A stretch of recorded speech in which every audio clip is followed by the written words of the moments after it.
BDR হত্যাকাণ্ড নিয়ে বিভিন্ন সময় সরব হয়েছেন বৈষম্য বিরোধী ছাত্র আন্দোলনের আহ্বায়ক হাসনাত আব্দুল্লাহ। আবারও ফেসবুক পোস্টের মাধ্যমে দ্রুততম সময়ে বিডিআর হত্যাকাণ্ডের বিচার নিশ্চিতের দাবি তুলেছেন তিনি। পোস্টে তিনি লেখেন, বিডিআর হত্যাকাণ্ড নিয়ে আওয়ামী লীগের ফ্যাসিস্ট হয়ে ওঠার যাত্রা শুরু হয়েছিল। বিডিআর হত্যাকাণ্ডের বিচারের ক্ষেত্রে গড়িমিশিকে আমি সন্দেহের চোখে দেখি। এর আগে অপর এক ফেসবুক পোস্টে তিনি লিখেছিলেন, এটা বিডিআর বিদ্রোহ নয়, এটা হলো বিডিআর হত্যাকাণ্ড। এই হত্যাকাণ্ডের মাধ্যমে আওয়ামী ফ্যাসিবাদ প্রতিষ্ঠিত হয়েছিল উল্লেখ করে তিনি বলেন, এই হত্যাকাণ্ডের বিচার সবার আগে প্রয়োজন, যত দ্রুত সম্ভব। 2009 সালের 25 ও 26 ফেব্রুয়ারি ঢাকার পিলখানায় সীমান্তরক্ষী বাহিনী বিডিআরের সদর দফতরে বিদ্রোহের ঘটনা ঘটে। এতে 57 সেনা কর্মকর্তা সহ 74 জন নিহত হন।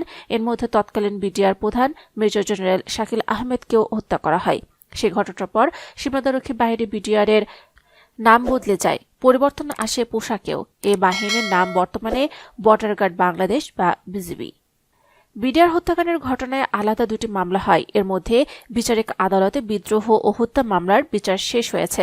ঘটনার 4 বছর পর 2013 সালের 5 নভেম্বর পুরান ঢাকার আলিয়া মাদ্রাসা মাঠে স্থাপিত বিশেষ আদালতে বিডিআর হত্যা মামলার রায় ঘোষণা করা হয়। 834 জন আসামির মধ্যে 152 জনের মৃত্যুদণ্ড ও 161 জনকে যাবজ্জীবন কারাদণ্ড ও বাকিদের বিভিন্ন মেয়াদে সাজা হয়। এছাড়া বিদ্রোহের ঘটনায় অভিযুক্ত 6041 জনের মধ্যে 5926 জনের বিভিন্ন মেয়াদে কারাদণ্ড দেওয়া হয়। বিডিআর বিদ্রোহের ঘটনায় দায়ের হওয়া বিস্ফোরক মামলাটির বিচার কাজ 2010 সালে হত্যা মামলার সাথে বিচারের সাথে শুরু হয়। মাঝে বেশ কয়েক বছর বন্ধ ছিল এ মামলার সাক্ষ্য গ্রহণ। এখনো মামলাটির বিচার শেষ হয়নি।